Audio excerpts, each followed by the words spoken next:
The winters of my childhood were long, long seasons. We lived in three places: the school, the church, and the skating rink. But our real life was on the skating rink.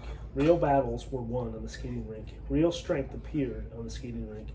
The real leaders showed themselves on the skating rink. School is a sort of punishment. Parents always want to punish their children, and school is the most natural way of punishing us. However, school is also a quiet place where we can prepare for the next hockey game, lay out our next strategies. Lydia, step back, sweetie. As for church, we found there the tranquility of God. There we forgot school and dreamed about the next hockey game. Through our daydreams, it might happen that we would recite a prayer. We would ask God to help us play as well as Maurice Richard. I remember very well the winter of 1946. We all wore the same uniform as Maurice Richard, the red, white, and blue uniform of the Montreal Canadiens, the best hockey team in the world. We all combed our hair like Maurice Richard, and to keep it in place, we used a kind of glue, a great deal of glue. We laced our skates like Maurice Richard, we taped our sticks like Maurice Richard, we cut his pictures out of all the newspapers. Truly, we knew everything there was to know about him. On the ice, when the referee blew his whistle, the two teams would rush at the puck. We were 5 Maurice Richards against 5 other Maurice Richards, throwing themselves on the puck. We were 10 players, all wearing the uniform of the Montreal Canadiens, all with the same burning enthusiasm. We all wore the famous number 9 on our backs. How could we forget that? One day, my Montreal Canadiens sweater was too small for me, and it was ripped in several places. My mother said, if you wear that old sweater, people are going to think that we are poor. Then she did what she did whenever we needed new clothes. She started to look through the catalog at the Eaton Company in Montreal, that the Eaton Company in Montreal sent us in the mail every year. My mother was proud. She never wanted to buy our clothes at the general store. The only clothes that were good enough for us were the latest styles from the Eaton catalog. My mother did not like the order forms included in the catalog. They were written in English, and she did not understand a single word of it. To order my hockey sweater, she did what she always did. She took out her writing pad and wrote in her fine school teacher's hand, "Dear Monsieur Eaton, would you be so kind as to send me a Canadiens hockey sweater for my son Rock, who is 10 years old and a little bit tall for his age. Dr. Robitaille thinks that he is a little too thin.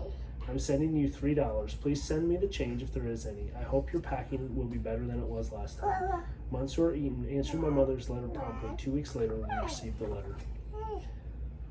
Yay, there's my sweater. That day, I had one of the greatest disappointments of my life. Instead of the red, white, and blue Montreal Canadiens sweater, Monsieur Eaton had sent the blue and white sweater of the Toronto Maple Leafs. I had always worn the red, white, and blue sweater of the Montreal Canadiens. All my friends wore the red, white, and blue sweater. Never had anyone in my village worn the Toronto sweater. Besides, the Toronto team was always being beaten by the Canadiens. With tears in my eyes, I found the strength to say, "I'll never wear that uniform." "My boy," said my mother, "first you're going to try it on. If you make up your mind about something before you try it, you won't go very far in life." My mother had pulled the blue and white Toronto Maple Leafs sweater over my head and put my arms into the sleeves. She pulled the sweater down and carefully smoothed the maple leaf right in the middle of my chest. I was crying. "I can't wear that." "Why not? The sweater is a perfect fit. Maurice Richard would never wear it." "You're not Maurice Richard. Besides, it's not what you put on your back that matters, it's what you put inside your head. You'll never make me put it in my head to wear a Toronto Maple Leaf sweater." My mother sighed in despair and explained to me, "If you don't keep this sweater, which fits you perfectly, I'll have to write Monsieur Eaton and explain that you don't want to wear the Toronto sweater. Monsieur Eaton understands French perfectly, but he's English and he's going to be insulted because he likes the Maple Leafs. If he is insulted, do you think he'll be in any hurry to answer us? Spring will come before you play a single game just because you don't want to wear that nice blue sweater." So I had to wear the Toronto Maple Leaf sweater.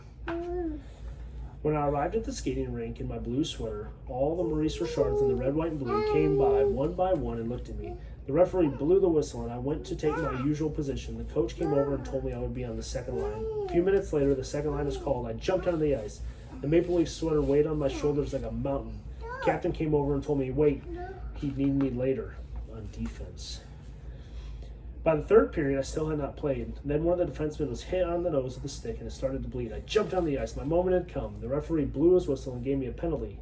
He said there were already 5 players on the ice. That was too much. "That was too unfair. This is persecution," I shouted. "It's just because of my blue sweater." I crashed my stick against the ice so hard that it broke. I bent down to pick up the pieces. When I got up, the young curate on skates was standing in front of me. My child, he said, just because you're wearing a new Toronto Maple Leafs sweater, it doesn't mean you're going to make their laws around here. A good boy never loses his temper. Take off your skates and go to the church and ask God to forgive you. Wearing my Maple Leaf sweater, I went to the church where I prayed to God. I asked God to send me right away 100 million moths that would eat up my Toronto Maple Leaf sweater.